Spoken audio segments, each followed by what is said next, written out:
Voces in the Studio. Un espacio para debatir el mundo de hoy, donde ninguna temática está fuera de alcance. Todos los lunes y miércoles desde las 14, con la conducción de Martín Ortiz Quintero, por Radio Trend Topic.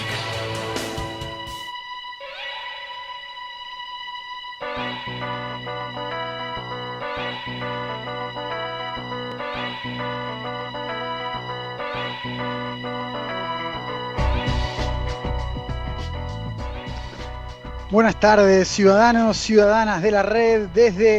Hoy estoy desde mi casa, pero tenemos al equipo desde los estudios de radiotrendtopic.com.ar. Les damos la bienvenida a una nueva emisión de Voces in the Studio.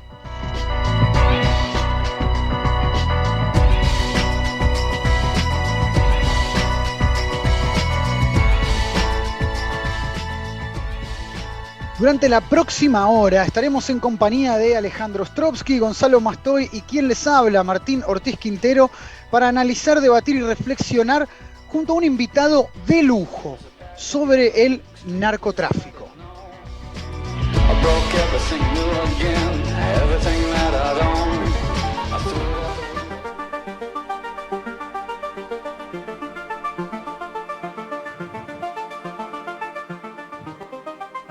La ciudad de Los Ángeles, en California, tiene una superficie de 1.300 kilómetros cuadrados. Según las Naciones Unidas, en Colombia, la superficie total de los cultivos de coca es de 1.400 kilómetros cuadrados. Es decir, con 100 kilómetros cuadrados más, los muchachos narcos podrían cubrir de coca toda la superficie de la ciudad de Los Ángeles. Igualmente, en cierta manera lo hacen, no con coca, sino con el producto manufacturado, la cocaína. Este dato es interesante porque da lugar a una situación particular. Hoy en día se produce el triple de cocaína que se producía en la época de don Pablo Emilio Escobar Gaviria. Sin embargo, los narcos tienen menos poder. ¿Por qué? Bueno, porque adaptaron su modelo de negocios. En la época de Escobar, líder del cartel de Medellín, y de los hermanos Orejuela, líderes del cartel de Cali, la estructura era vertical. De arriba hacia abajo fluían las órdenes, todo tipo de órdenes, desde ataques pseudoterroristas con coches bomba hasta el asesinato de policías a $344 la cabeza. Además, los carteles ocupaban y controlaban las principales ciudades del país. Hoy en día, el narco opera en la periferia con una estructura descentralizada. Se maneja por las áreas rurales con un solo objetivo: controlar y dominar los territorios donde se produce la coca y donde se exporta. Los esfuerzos de la estructura narco están en producir y manufacturar la cocaína, ya que de la distribución y de la intermediación se encargan los mexicanos. Y también, como en la época de Escobar, se matan policías, se paga por eso, aunque ahora se paga $700 por cabeza. La inflación aparentemente es algo que nos afecta a todos. De esta nueva generación de narcos se destaca el Clan del Golfo, liderado por Dairo Antonio Usuga, conocido como alias Otoniel. Y con casi 1.800 miembros en sus filas, según la Fundación Paz y Reconciliación, el Clan del Golfo controla casi la mitad de la droga que sale del país. La buena noticia es que alias Otoniel fue capturado hace poco más de una semana, y el presidente de Colombia, Iván Duque, aseguró que el Clan del Golfo está a punto de ser eliminado. Permítame dudar, señor presidente Duque, pero la historia lo contradice. Si hay algo que tiene el narco, más poderoso que sus sicarios, más tentador que su dinero y más aterrador que su violencia, es la demanda de su producto. Así comenzamos.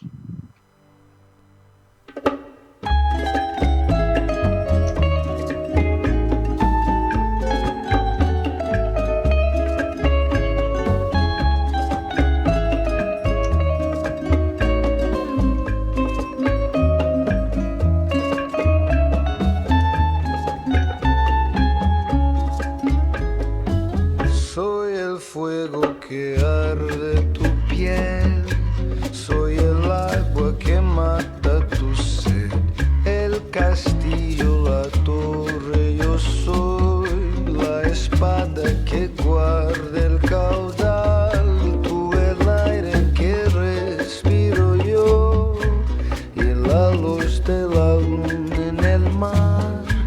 la garganta que ansío mojar, que temo ahogar de amor.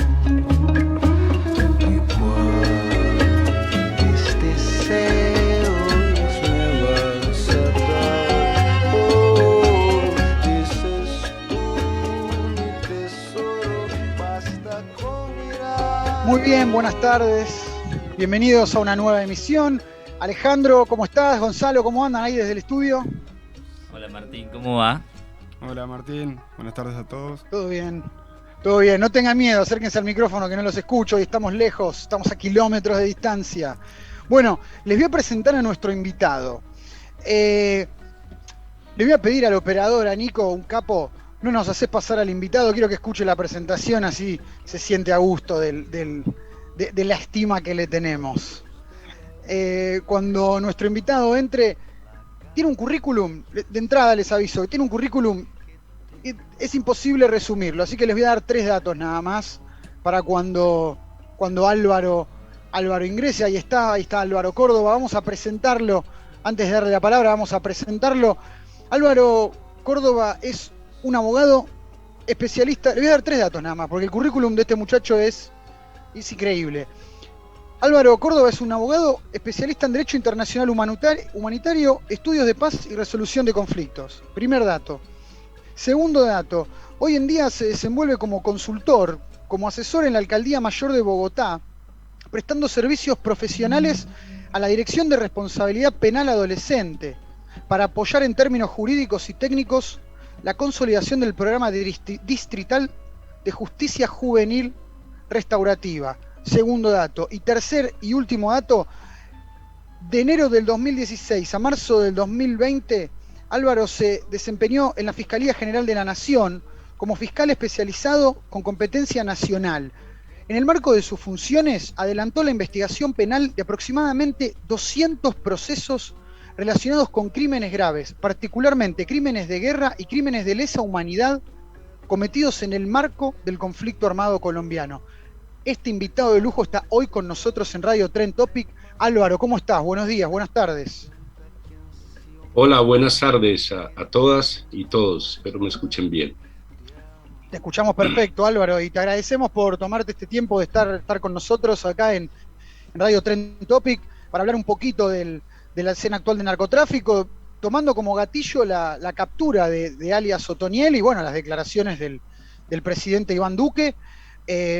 Nos van a estar acompañando, no sé si los podés ver en el estudio, Alejandro Ostrovsky y Gonzalo Mastoy.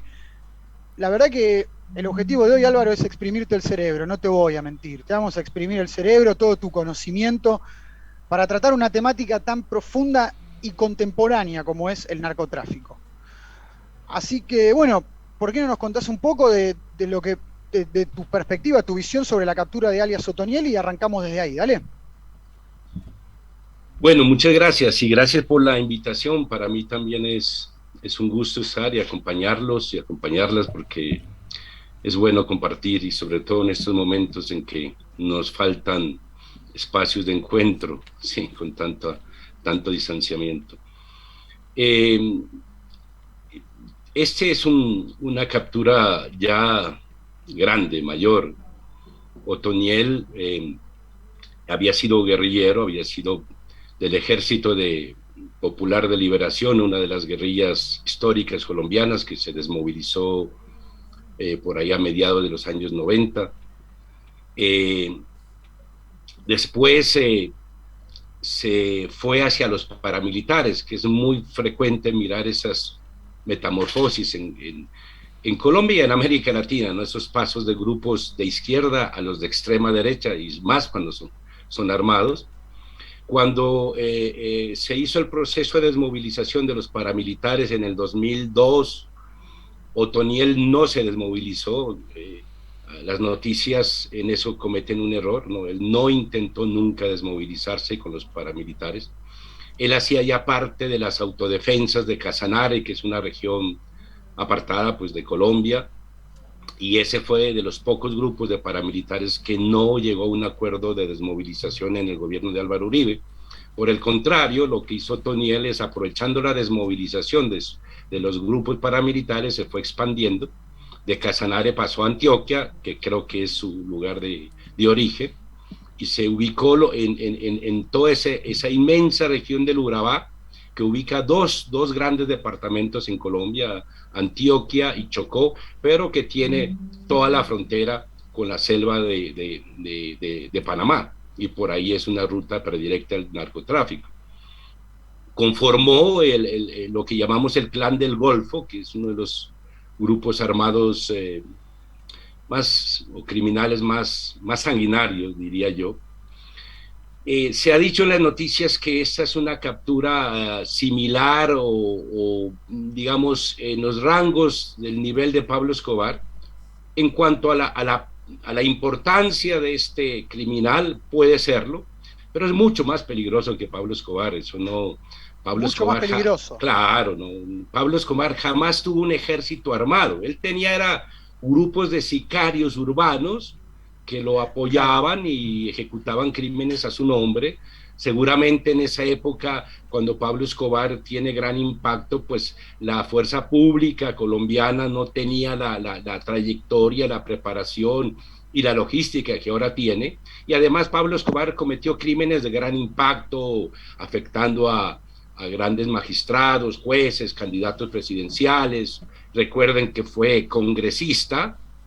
Claro. Y tenía más esa particularidad de ser el típico capo del narcotráfico que derrochaba dinero y mujeres, manejaba espectáculos públicos, bueno, el fútbol. Bueno, vos sabés que, perdón que te interrumpa, Lara, pero vos sabés que en línea de eso hay algo que me parece súper interesante, ¿no? Yo estaba investigando un poquitito para el programa de que el tipo de las estructuras de narco las dividen como en 3 generaciones, ¿no? La primera generación es la que vos planteás de Pablo Escobar, donde era una estructura piramidal, el cartel de narcotráfico, la figura del narco que se adueñaba de la ciudad.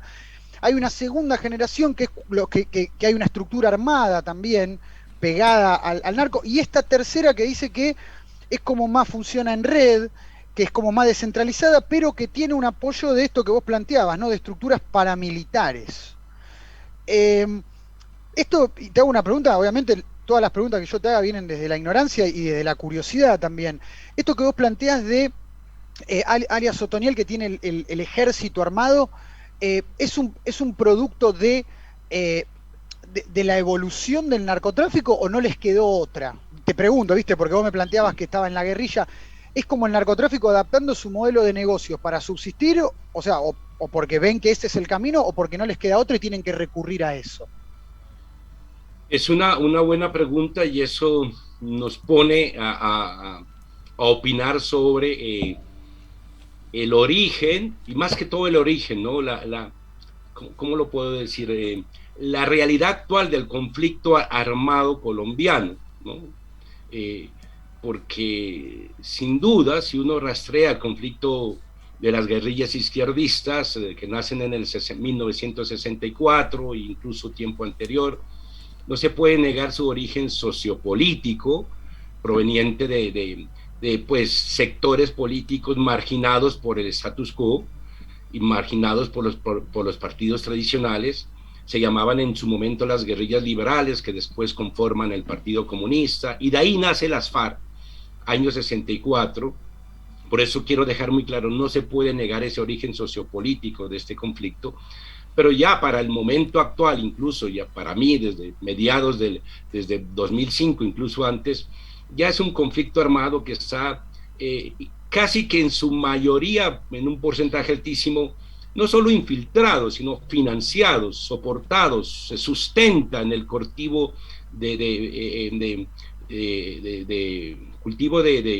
pues, de narcotráfico, ¿no? Del tráfico. Ellos se afirman que las guerrillas cobran un impuesto por el tráfico, por el cultivo. Realmente yo no soy un investigador del narcotráfico, pero pues he leído, y los investigadores dicen que eso fue en un primer momento, pero que después ya las guerrillas se usufructuaban y se financiaban con el narcotráfico. Y entonces, de estas guerrillas o de los grupos que se armaron de derecha, los paramilitares, pues es fácil, muy sencillo rastrear su financiación con los cultivos de uso ilícito, y quiero enfatizar esa palabrita de uso ilícito, porque el problema no es la cocaína, la mata de coca, ¿sí?, que es un producto milenario ancestral de nuestras comunidades indígenas, sino lo que se ha hecho de ese producto, ¿no? Entonces, y se empieza ya a afectar en todo lo que es los grupos armados a usufructuar, a tener grandes ingresos económicos, pero aparecen, si uno rastrea a los paramilitares, casi con su financiación exclusiva con el narcotráfico, y se desprenden de estos grupos ese tipo de personajes, ¿no? Yo no diría que Otoniel Martín en este momento, su grupo armado, su aparato militar es paramilitar, o sea, tal como lo conocemos en Colombia. El paramilitarismo en Colombia se conoce como un grupo de derecha armado para confrontar a la izquierda o a las guerrillas comunistas.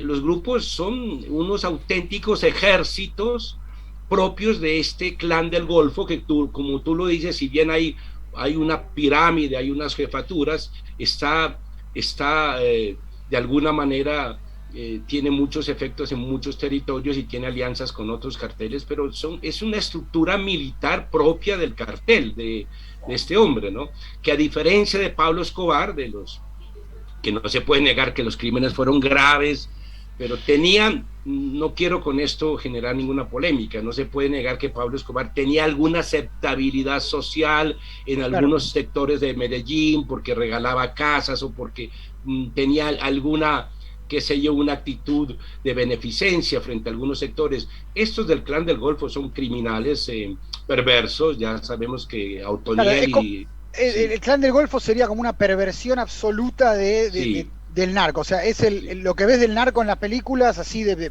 perversos, de asesinos, criminales, es el clan del Golfo. Sí, y es un grupo, es un ejército, ¿no? Es una estructura militar, no son sicarios, estructura militar, que cometen una cantidad de crímenes, no solo, pues obviamente los relacionados con el narco y los asesinatos que ese negocio los obliga a realizar, sino ya sabemos que Otoniel tiene una cantidad de procesos por abuso de niños y niñas, abuso sexual. Él y el segundo, que ya lo capturaron también, tienen varios procesos de abuso sexual contra niños y niñas.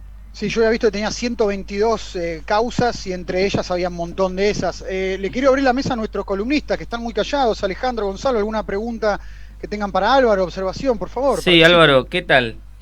Bueno, primero que nada quería saludarte, darte las gracias por venir al programa.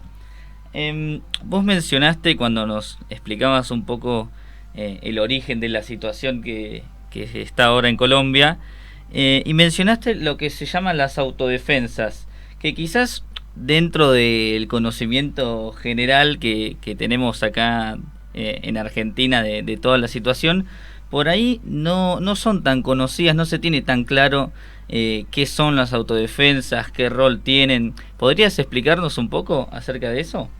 Sí, con mucho gusto. Bueno, Martín hablaba de diferentes generaciones de los grupos del narcotráfico en Colombia, pero quiero hacer una aclaración ahí, Martín. Hay uno previo, que es todo lo que llamamos la bonanza marimbera. Marimbera en Colombia es la marihuana. O sea, ahí nace todo lo que hoy conocemos como la política el narcotráfico en Colombia. O sea, empezó en los años 70, o yo creo que 70, parte de los 80, con todo lo que es la marihuana, ¿no? Después ya empiezan los grandes carteles con la cocaína, etc. Y las autodefensas también tienen diferentes etapas históricas. En un momento eran auténticas autodefensas campesinas, como su nombre lo dice, y se denominaban así a algunos campesinos, propietarios de tierra, algunos ganaderos, que decidieron armarse, conformar unos grupos armados para defenderse de las guerrillas de izquierda que les cobraban grandes sumas de dinero, especialmente como lo que se llamaba acá, o se sigue llamando, las vacunas, es decir, a los hacendados. La guerrilla les cobraba un porcentaje X para para dejarlos vivir en paz, para ser muy genéricos, ¿sí? Igual, si la guerrilla hacía todo un análisis de cuántas cabezas de ganado tenía el ganadero y con base en eso le cobraba un impuesto por la venta, etcétera. Entonces ya llega un momento, y ahora que pues que se está analizando todo lo que es el lo que ocurrió con las FARC a través del proceso de paz. Ahorita en Colombia existe la Jurisdicción Especial para la Paz. De hecho, yo hasta ayer estaba como asesor de esta, y se empieza a conocer cómo las guerrillas de verdad, en su primera, antes de empezar ese gran financiamiento con el narcotráfico, se financiaban casi de manera exclusiva con esa vacuna, con esa extorsión, con esa plata que le cobran a los ganaderos. Llega un momento en que ya los ganaderos se cansan de esta situación y los hacendados y algunas empresas, y empiezan a armarse unos grupos armados que les llamaron originariamente autodefensas campesinas de Córdoba y Urabá, que su nombre lo dice, era de autodefenderse de la acción de las guerrillas. Estos grupos empiezan a ya meterse en otras consideraciones políticas, y son los que en esa nueva etapa, en esa nueva fase de las autodefensas, de ahí se desprenden los grupos paramilitares de extrema derecha, y obviamente, igual que las guerrillas, terminan siendo, terminan financiando sus actividades con el tráfico de sustancias psicoactivas y el cultivo cultivos de uso ilícito. Ok, entonces Las autodefensas eran eso, hoy son los paramilitares, pero quiero insistir de que Otoniel para mí no es ninguna de las dos cosas, es un narco con un ejército, punto, un poderoso ejército. Un narco con un ejército. si pudiésemos repasar entonces, porque es muy interesante, es muy complejo todo esto que vos nos estás comentando, para hacer un repaso de los actores que están participando en toda esta situación del narcotráfico y las problemáticas que conlleva. Tenemos, por un lado, lo que eran las guerrillas, ¿sí? ¿Verdad? Después estarían las autodefensas. Luego de las autodefensas se desprenden estos grupos de paramilitares de ultraderecha. Y luego tenemos por otro lado el gobierno de Colombia. ¿Es así? Lo último del gobierno de Colombia no entendí en esa relación. No, como los actores que están involucrados, ¿no? O sea, sí, pero no necesariamente con el narcotráfico. No que ayuden, sino como que me refiero al gobierno intentando combatir estas. Claro, sí. claro. Ahora, hay que tener, lo que dices es correcto, sí, eso es así. O sea, yo soy de los que creo, y en eso puedo tener diferencias con muchas personas que acá siguen opinando de que en Colombia existe un conflicto armado, social y político. Insisto de que en su origen sin duda lo fue, pero mi experiencia de fiscal y de fiscal de derechos humanos, yo no era un fiscal que investigaba narcotráfico, yo investigaba crímenes de guerra y de lesa humanidad, desapariciones forzadas, crímenes cometidos por las guerrillas, por el agentes del Estado y por los paramilitares. Y en la gran mayoría de los crímenes que pude investigar, siempre me encontré con la variable del narcotráfico involucrada. Hoy, yo lo digo con sarcasmo, cuando uno ve la actual conflictividad en el norte de Colombia, en la frontera con Venezuela, lo que es el Catatumbo, y después del proceso de paz con las FARC, todo lo que está ocurriendo, lo que está pasando con el ELN, yo siempre digo, o es que, porque hay personas que insisten de que estos son grupos de resistencia sociopolítica, y yo siempre le hago una pregunta, bueno, el ELN y estos grupos, las disidencias de las FARC, o sea, las FARC que se volvieron a armar, están peleándose por alfabetizar niños o por, no sé, hacer una reforma agraria en favor de los campesinos o tratando de implementar proyectos sociopolíticos en favor de los pobres. No, eso es pura carreta. Están peleándose las rutas del narcotráfico, ¿sí? Las rutas del narcotráfico, controlando territorios. Yo soy de los que creo y lo digo con convicción y he dado esos debates, que en Colombia, si queremos de verdad tener un proceso de paz que nos lleve a una posibilidad de frenar esa violencia, debemos quitarnos la careta de que aquí existía o que existe un conflicto social, que de hecho lo existe en toda América Latina, pero me estoy refiriendo a que los grupos armados de verdad están pretendiendo tomarse el poder para crear una república igualitaria y más progresista en favor de los pobres. Yo creo que mientras sigamos haciendo ese análisis equivocado y no nos sentemos a hablar de que todo este conflicto, a partir del 2000, incluso antes, pero tomemos desde el 2000, 2005, está atravesado en su corazón por los intereses del narcotráfico, tanto de los grupos locales como de los grupos externos. Ya sabemos que en el Cauca de Colombia el cartel de Sinaloa está actuando, muchos de los asesinatos de los líderes sociales los están cometiendo estos carteles. Mientras no nos quitemos la máscara y empecemos a tomar el toro por los cuernos, seguiremos creyendo que aquí pues hay un conflicto social armado y seguiremos realizando procesos de paz, desmovilizándose grupos de los cuales se desprenden, como ha pasado ahora, unos subgrupos que siguen con el negocio del narcotráfico y siguen con los asesinatos. Entonces, es como que sería como que el relato de la lucha social por derechos y demás es como una fachada de lo que pasa por detrás, que es en verdad todos que quieren un pedazo de la torta narco, que es una torta enorme. Para mí, esa es mi opinión. La lucha social la damos otros y se debe seguir dando. Yo quiero aclarar eso. Esto no estamos en el primer mundo, ¿sí? Pero me parece que estos grupos, el ELN, pero por favor, o sea, cuando uno captura a estas gentes y encuentran todo lo que les ha generado el narcotráfico, ya uno se da cuenta que lo demás es una careta, y así lo sostendré. Y yo creo que ya es hora que Colombia lo acepte, pero no solo los grupos armados, es que, por favor, la política colombiana, yo no soy un investigador de esos temas, pero me he leído grandes investigaciones, y está atravesada por el narcotráfico. Muchas de las finanzas, incluso legales, han sido beneficiadas por el narcotráfico. Ustedes recuerden los grandes equipos de fútbol de Colombia, claro, ¿sí? Que el uno fue financiado por el cartel de Medellín, el otro por el cartel de Cali, el otro por el cartel del Norte del Valle. Es decir, dirigentes del fútbol han terminado presos por narcotráfico.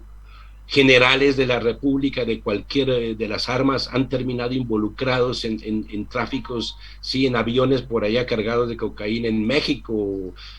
Es decir, eso no lo podemos desconocer. No es un problema solo de unos malos fascinerosos que armaron, claro, y que se dedicaron. No, yo creo que hasta la economía legal siempre ha recibido de algunos. Cuando yo empecé a estudiar Derecho en el 82, se hablaba en la clase de economía, se hablaba de que en la época, en unos gobiernos que prefiero no decir el nombre, pero más o menos 74, 78, de que en el mismo Banco de la República se hablaba uno decía la ventanilla siniestra del Banco de la República, otros más decentes decía la ventanilla de atrás, que era por donde se ingresaba la economía colombiana, por los dineros provenientes de la rentabilidad del cultivo de ese tráfico, ¿no?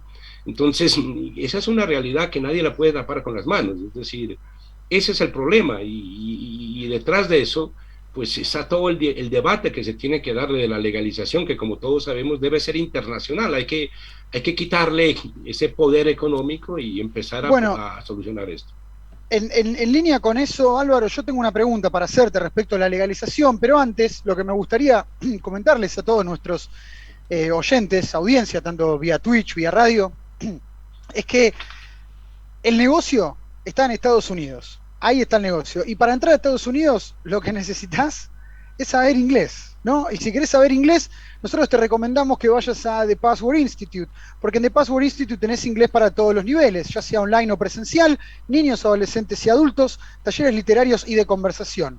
Los encontrás en Montevideo 981 en Bernal Oeste, y podés hacer tus consultas a través de WhatsApp al 1156632120 o por mail passinstitutebernal@gmail.com. Aprende inglés y entra al mundo de hoy. Ahora bien, Álvaro, lo que te quería preguntar era justamente nos están llegando un montón de preguntas con tu exposición, y una es que seguramente los muchachos del estudio, los que están en el estudio también estén pensando en esto. Me preguntan, ¿los países que han legalizado alguna de las drogas minimizaron el tráfico en sus países? No, yo, a ver, es que quiero hacer referencia, por ejemplo, a la marihuana, para que es, creo que el producto Dale. que más aceptación tiene en cuanto a volverla legal, o si ya no lo es. O sea, independientemente de los beneficios en materia de salud de este producto, es decir, yo no soy moralista, pues que me opongo al consumo mínimo, no voy por ese camino, pero tengo una preocupación, que mientras tú no vayas, como en Uruguay creo, a un lugar y te digas, te compres tu cigarrillo de marihuana, mientras no haya esa posibilidad, en Colombia no la hay, ¿a quién le compras ese cigarro de marihuana? O sea, tu dosis mínima, que está permitida por la Constitución, por un fallo constitucional, y que sectores estúpidos de derecha siempre lo tratan de prohibir, como si esto fuera un problema penal, y no es un problema penal, pero lo tiene que comprar alguno de estos muchachos que andan en el microtráfico callejero, que son de alguna manera parte del eslabón de toda esa venta de sustancias psicoactivas. Yo creo que aquí también necesitamos una coherencia personal, ¿sí? Yo no puedo abogar por un consumo mínimo, en favor de un consumo mínimo, cuando ese consumo mínimo no lo puedo comprar en la tienda. No sé si me entiende. Sí, está perfecto. Tengo o sea, si legalizamos a fondo, claro. Exacto. Claro, entonces, claro. Yo creo que mientras, por ejemplo, yo no he hecho ese estudio, digo, yo no soy un estudioso del narcotráfico, pero quisiera saber si, no sé, si en Uruguay, que creo que ya se puede conseguir un tabaco y marihuana en un lugar X público, bajó la criminalidad. No estamos hablando del tráfico, bajó la criminalidad. La criminalidad, claro. Y bajó el valor económico de ese producto, bajó el tráfico ilegal de ese producto. O sea, y mientras eso exista, pues la legalización, perdonen, de ese consumo, pues no va a dejar tener un impacto criminal y negativo.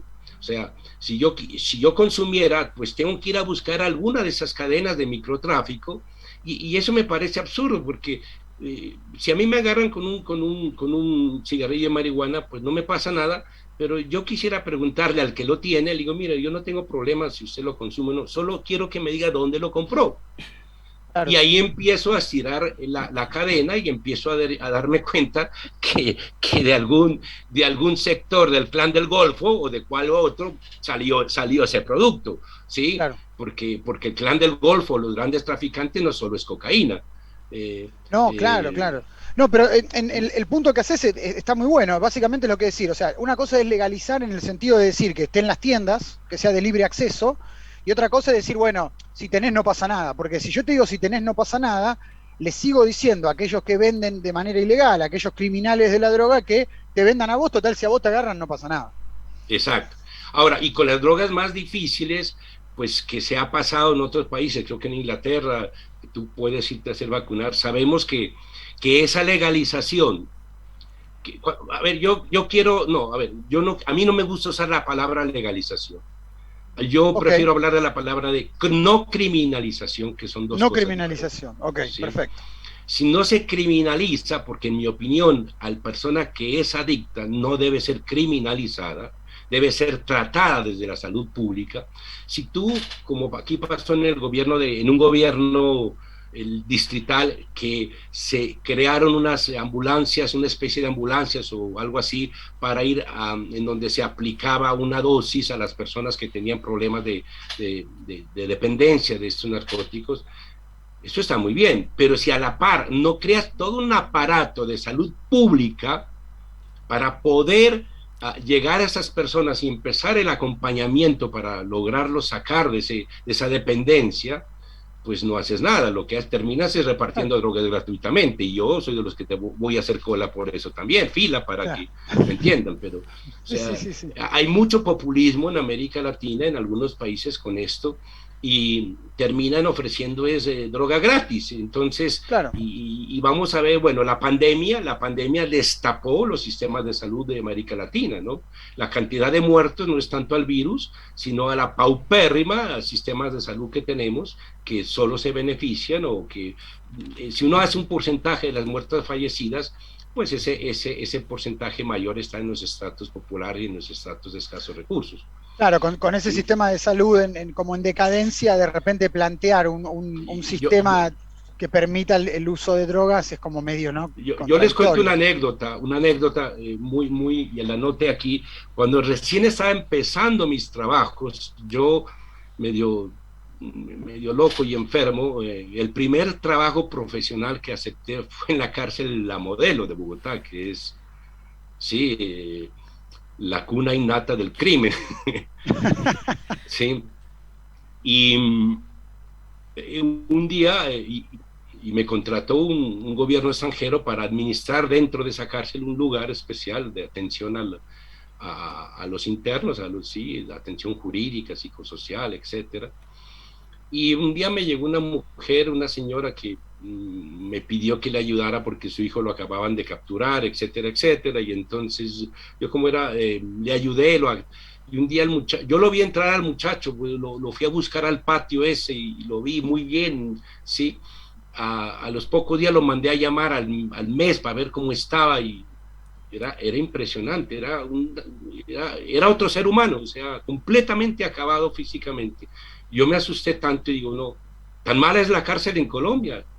Y no, lo que pasa es que para descontar la pena, él se puso a trabajar en los talleres de carpintería, y le pagaban el pago que el dueño de esa vaina de taller era en bazuco y en droga, y eso era lo que lo tenía acabado. Claro. Es decir, con eso les quiero decir que el tráfico que yo encontré en esas cárceles era descarado, y ahí mismo encontré a un gran narcotraficante, entre comillas, que me pidió una cita. Yo me reuní con él, lo habían capturado, era un hombre de ascendencia israelí, suizo, venía de Suiza, y lo habían capturado acá en Colombia en la entrega de un cheque, pues seguramente bastante cuantioso en dólares, a su contacto en Colombia, y al hombre lo iban a matar porque el contacto en Colombia tenía altas relaciones con los esquemas de seguridad. Claro. Entonces a mí me tocó incidir para que no lo mataran, y finalmente lo mataron, ¿sí? Okay. Saliendo de la cárcel. Pero él, no les voy a decir ni siquiera el alias que tenía, casi se me va, pero es mejor no. Pero él me decía una cosa, me decía, y nunca se me olvidará, me decía que yo era un romántico, que a quien se le ocurre empezar su primer trabajo penal dentro de la cárcel Modelo, y me decía que, mire, los que estamos acá adentro, sí, somos gente mala porque hemos cometido crímenes. Yo soy un criminal porque obviamente he participado en el crimen organizado del narcotráfico, pero le puedo decir que las personas que nos cuidan o muchos de los que pretenden juzgarnos son peores que nosotros. Y me decía, la cárcel, y nunca se me olvidará esa frase, la cárcel es un reflejo de lo que es su país por fuera o su sociedad. O sea, lo que ve dentro de la cárcel, si usted quiere conocer un país, vaya a una cárcel, y esa cárcel le dice lo que es su país y su sociedad. Y ya con eso se lo digo todo, ¿no? Increíble, a mí siempre me impactó esa sabiduría, ¿no? Porque, bueno, justamente yo soy sociólogo, y uno de los estudios de sociología más importantes es cuando Durkheim, probablemente el padre de la sociología científica, él dice que justamente los crímenes de una sociedad son un síntoma de esa sociedad, ¿no? Y qué interesante que la sabiduría esa, tal vez de la calle, ¿no? Del vivir, que te da eso, ¿no? Qué increíble anécdota, Álvaro. Del estudio, creo que Gonzalo tiene una pregunta para vos y después tiene una Ale. Nos quedan 20 minutos y la verdad que ya me está dando cosita, ¿no? Tener que queden 20 minutos, porque esto está increíble. Pero a ver, Gonza, dale vos, dale. Hola, Álvaro, ¿qué tal? Hola.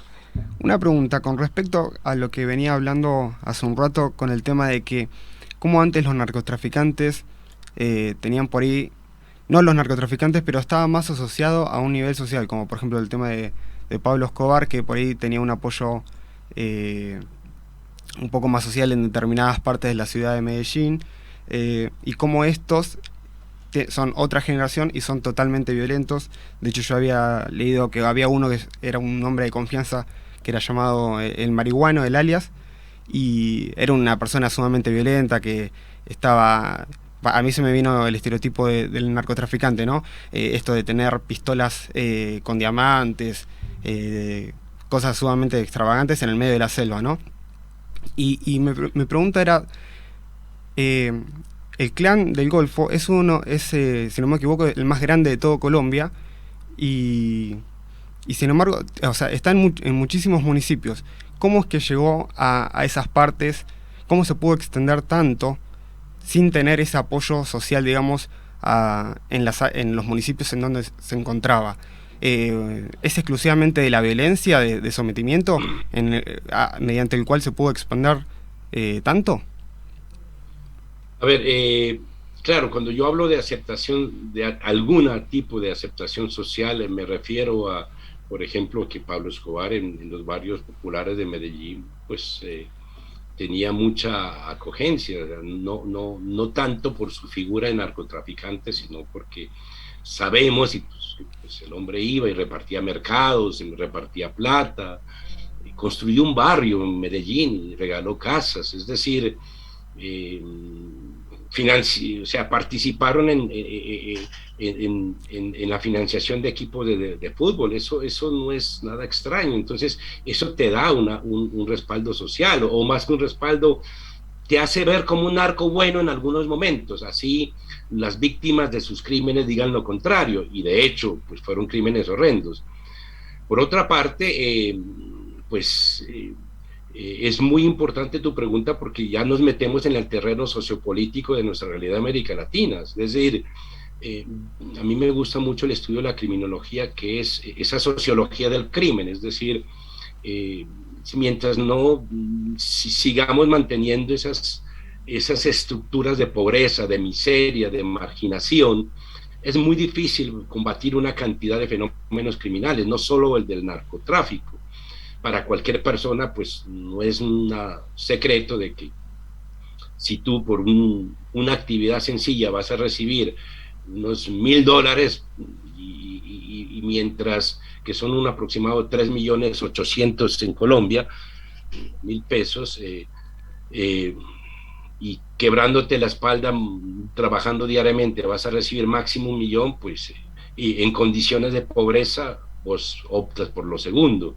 Digamos, a eso me refiero como esa aceptación social, o esa, digamos, esa acogida, o esa respaldo, porque detrás hay un interés económico de muchos sectores, de muchas personas que encuentran en ese apoyo su sobrevivencia. Lo del Clan del Golfo es diferente. El Clan del Golfo no es urbano, es más rural, o más que rural en sectores, no sé, pues ustedes deben saber que Colombia tiene 3 cordilleras, y hay sectores que no pueden llegar ni los avios, pues que incluso las tropas para llegar demoran muchos días, extensiones muy inmensas, obviamente con algunos poblados. Y en muchos de esos poblados hay cultivos, digamos, la cadena es inmensa, porque muchos de esos cultivos los inician campesinos que no tienen a veces otras alternativas, porque son otra de las anécdotas, no me la dejen olvidar, esta de las famosas políticas de sustitución de cultivo, porque tengo una anécdota bastante interesante. Entonces, en lugares donde los campesinos no ven otra opción sino sembrar cocaína, porque pues es lo que más les produce dinero, porque la comercialización es rápida, porque no tienen que sacar el producto, sino que el comprador va y etcétera, ¿no? Entonces, digamos, el Clan del Golfo no es que anda cultivando, es traficando. Pero algo que también hacían las guerrillas, empiezan ya a obligar a algunos campesinos a que en su parcela cultive. Si no cultivas, te matan o te vas. Y se apropian de la tierra o traen un campesino u otra persona afín a su interés y lo ponen a cultivar. Y ellos obviamente obtienen ahí la materia prima. Y lo que se conoce de este clan del Golfo es que, digamos, su aceptación, entre comillas, su aceptación social o algún respaldo que pueda tener en algunos sectores, es más por terror, por miedo, o porque de alguna manera empiezan en su larga cadena a involucrar gente. Les voy a contar esta anécdota. Por favor, dale. Pero no es la que quiero que no me hagan olvidarlo. Hace más o menos 2 años tuve que ir a un lugar de Colombia a hacer una investigación muy importante, pero no íbamos a investigar a un criminal, no íbamos detrás de un actor, de un responsable de un delito.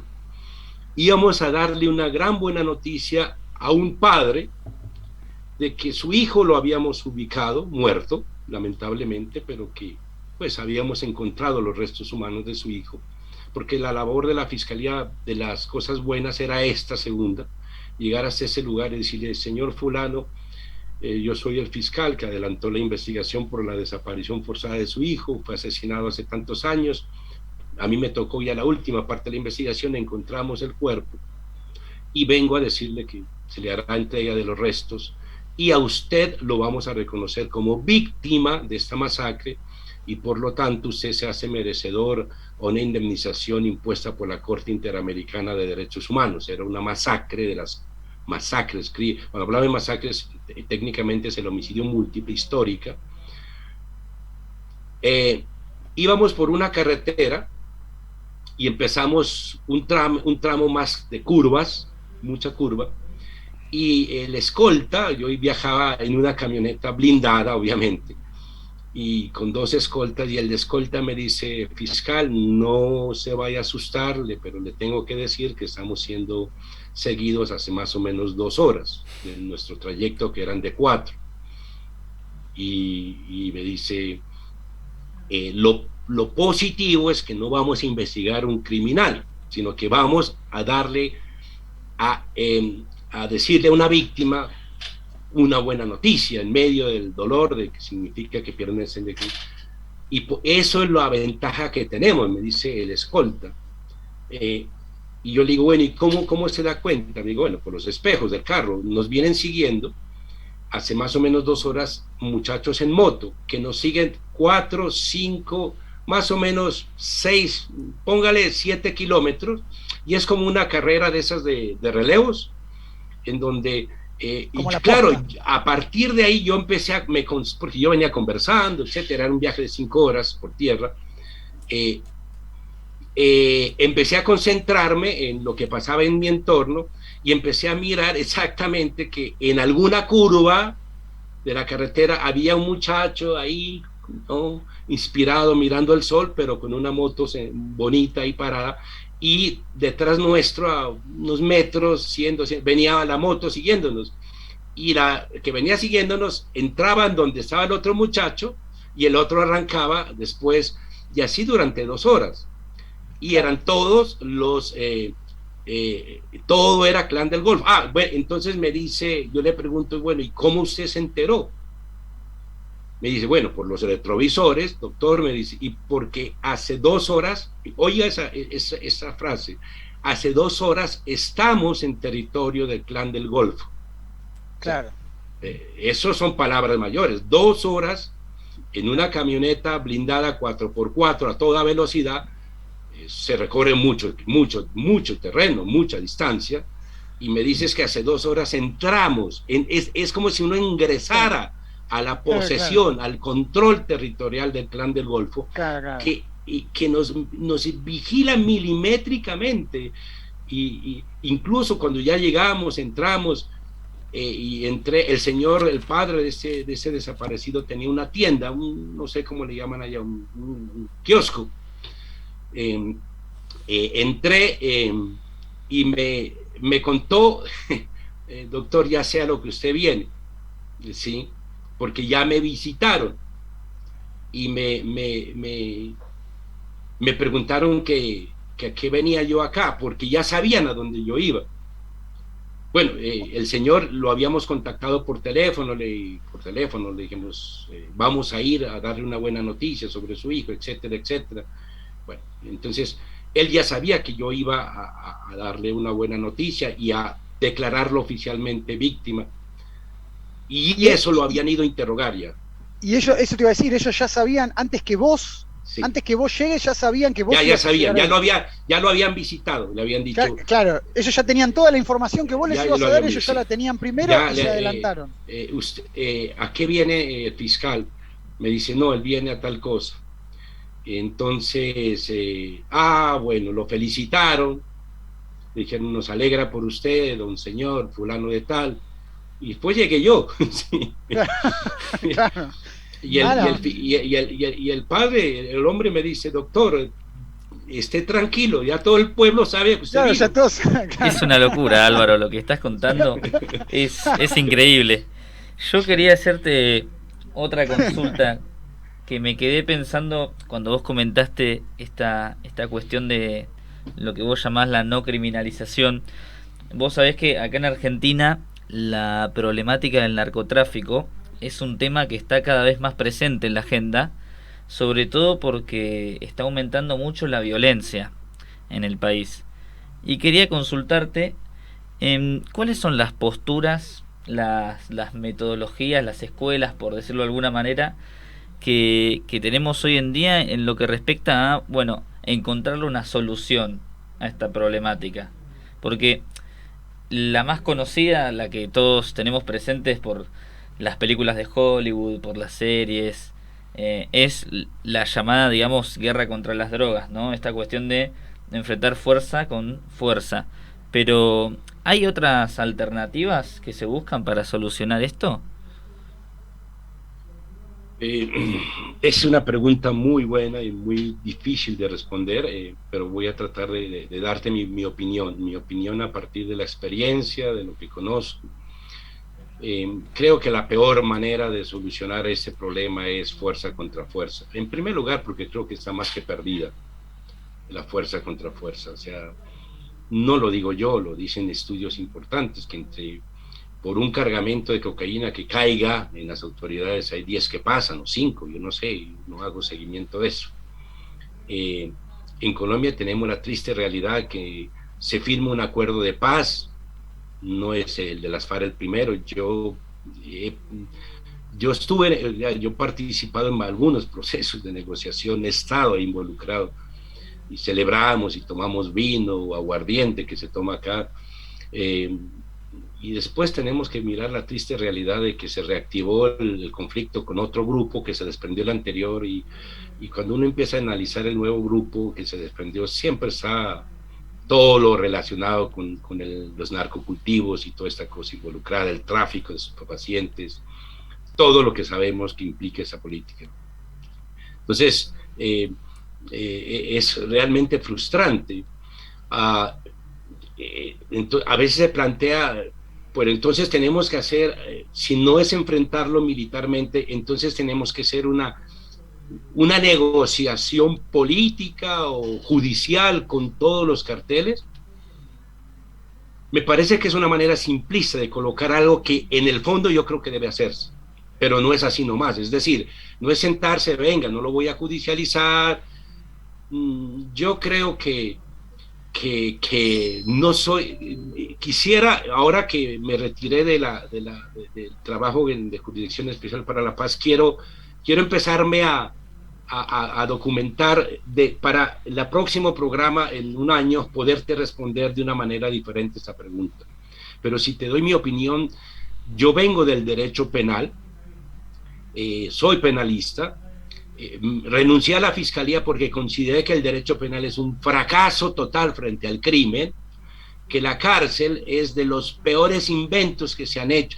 Bueno, digamos que el invento pudo haber tenido su momento histórico valioso, o por lo menos positivo, pero desde hace muchos años dejó de ser algo efectivo, que la cárcel no resocializa, que la cárcel no genera la no reincidencia, que las cárceles Cualquier parte del mundo, no sé, por lo menos en América Latina, son en donde la gente que no era experta criminal puede terminar haciendo un magíster o un doctorado dentro de la misma, y que no combate el delito. Entonces hay que buscarle una solución diferente al delito. Claro, no es solo la superación de la pobreza, los penalistas hablan de la impronta criminal, etcétera, pero digamos que eso es un trabajo integral entre el derecho, la economía, la política, la psiquiatría, qué sé yo, ¿sí? Y frente al abordaje de cómo combatimos la parte ilegal y criminal de esto que llamamos narcotráfico, se tiene que buscar una solución diferente a la política militar y de fuerza. O sea, hay que encontrarle la vuelta y posiblemente terminemos aplicando medidas coercitivas estrictamente a lo necesario y a los necesarios o a los capos más involucrados. Pero hay que empezarle a cortar. Yo les pongo un ejemplo. Ustedes no sé si recuerdan, tal vez no sé si habían nacido o no, cuando hubo la famosa toma del Palacio de Justicia en Colombia, o sea, donde la guerrilla del M-19 se tomó el Palacio de Justicia. Yo estaba estudiando en tercer año de Derecho, y ahí murieron mis profesores del externado de Colombia, muchos, porque la guerrilla tomó el Palacio de Justicia supuestamente porque quería enviar un mensaje político. Después hay algunas historias sobre que quemaron unos archivos relacionados con procesos contra narcos, etcétera. Pero después vino la contratoma, que la hizo el ejército, y el resultado fue una cantidad de asesinatos, de magistrados desaparecidos. Hay un libro famoso que se llama Las dos tomas, si usted lo pueden conseguir, se lo recomiendo. ¿A qué voy? Se consultó a un experto israelí después de eso sobre lo que pasó en el Palacio de Justicia. Es decir, le decían cuál era israelí y uno de Estados Unidos, es decir, cuál hubiera sido la manera más efectiva para haber retomado el control del Palacio de Justicia sin el sacrificio de todos los magistrados. Y el tipo nombró 10 pasos. Primero era cortar el agua, cortar la luz, generar un cerco, generar cualquier posibilidad de que la guerrilla que estaba dentro del palacio tuviera la posibilidad de rearme, de agua, de comer, comunicaciones, una cantidad de pasos. Y el último, el 10º, era ya la toma de control militar. Y decía, el problema de Colombia es que hizo del último el primero. Me explico, es decir, el último paso lo hizo de primero. Y no sé si me entienden el símil, pero sí, yo creo que el combate o la política contra todo lo que es la parte criminal del narcotráfico se tiene de sentarse a pensar unas estrategias para poderle quitar el poder económico, el control, todo lo que significa las redes sociales, los conductos, los controles, los territorios. Y hay gente que es experta, yo no lo soy, hay gente que ha estudiado mucho esto, pero parece ser que los gobiernos son a los únicos a los cuales no consultan. Sí, yo me leo libros y uno dice, pucha, ¿y este man por qué no lo ponen de ministro de Justicia? ¿Qué sé yo? ¿Sí? Entonces, claro, yo creo que hay que sentarse a analizar el fenómeno y a buscarle una solución integral en donde la parte de fuerza quede reducida a lo estrictamente necesario, que en este momento no te puede decir qué es lo estrictamente necesario. Claro. Sí, como que la violencia sea el shock, ¿no? O sea, sí, el shock, no constantemente violencia, porque llega un punto donde, como dijiste vos, de entrada está perdida esa batalla. Yo me acuerdo de lo que pasó con el Chapo Guzmán, ¿te acordás cuando le agarraron al hijo que tomaron el pueblo? Bueno, hace poco hubo un documental en CNN sobre eso impresionante. Claro, por eso, salvando la distancia, ¿no? Pero, bueno, Álvaro, mira, llegamos ya a las 3 de la tarde, nuestra productora estrella, Lucía Pereira, nos consiguió que nos podamos pasar unos minutitos de programa, porque en verdad no quiero que te vayas sin contar esa anécdota que dijiste que te hagamos acordar, así que vamos a usar estos minutos que nos ganó Lucía y contanos esa anécdota, a ver, para cerrar el programa y y darle un Bueno, cierre, ¿no?, a esta conversación. Dale. Yo trabajaba en un departamento de Colombia hace unos 7 años, 6 años, no sé. No, antes de ser fiscal. Yo había sido 2 veces fiscal, ¿no? La una tuve que renunciar por amistosos saludos de los victimarios y tuve que irme del país. Ok. Y después no me faltaron ganas y volví a meterme 4 años, pero volví a la fiscalía después de 18 años. Antes de volver a la fiscalía, siempre he estado muy trabajando con los derechos de las víctimas y teníamos un programa no, digamos, un proyecto de trabajo territorial. A mí me gusta mucho la docencia, me preparo, estudio, pero no hay como el trabajo de campo. Es decir, estudio sí, pero con praxis, si no es pura retórica. Entonces, y en torno a la praxis me gusta mucho la territorial, porque de hecho yo vengo de una región del país que es la frontera con Ecuador, es decir, no soy capitalino. Me gusta lo que llamamos en Colombia el territorio.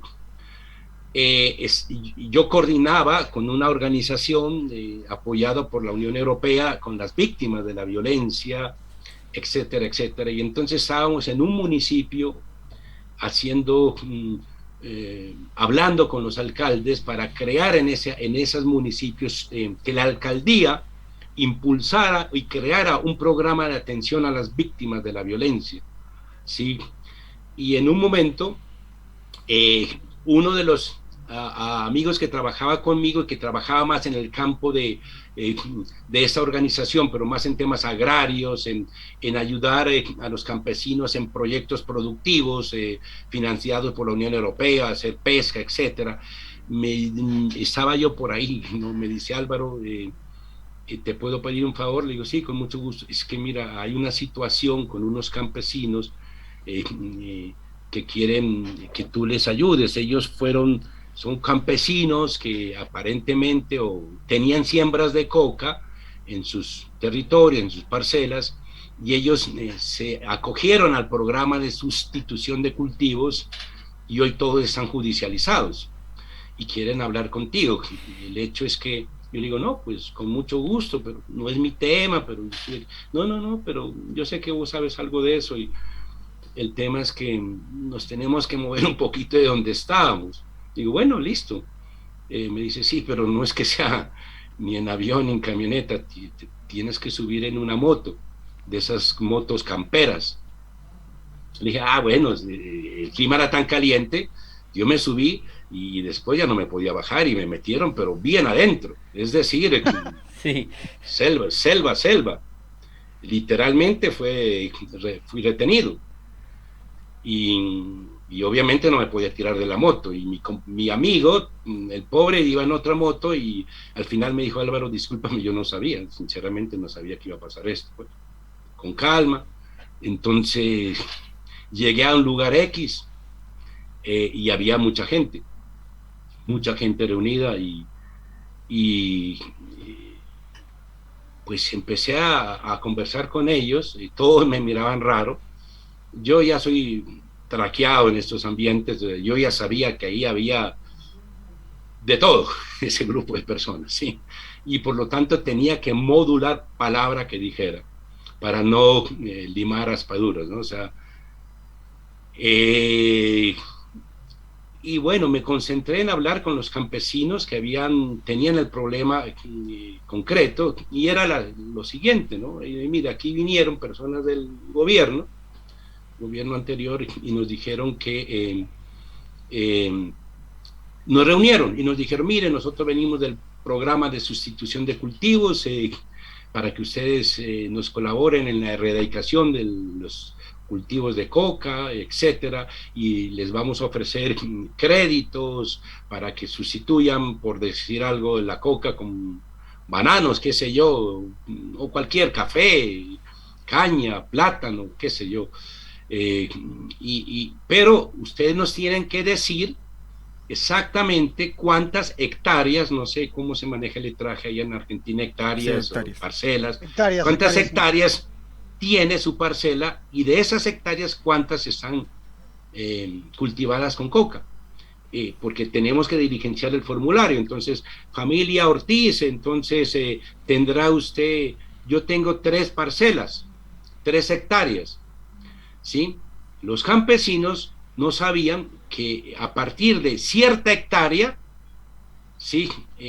Ya dejaban de ser campesinos cultivadores y empezaban a ser narcocultivadores, no sé si me entienden. Oh, sí, te entiendo. ¿Sí? Claro, Y ellos no lo resulta entendían. que ellos no sabían y fueron diciendo, sí, yo tengo 3 hectáreas, bueno, y a partir de 3 hectáreas ya pasabas de una, no a ser beneficiario de un programa de sustitución de cultivos, sino de un proceso penal por cultivos de uso ilícito. Claro. Así como lo creen, Pero ¿no? lo más triste es que personas que dijeron, y que no solo dijeron, sino que en verdad tenían solo 1 hectárea, les llenaron, porque yo revisé las actas, les llenaron y les colocaron 3 hectáreas.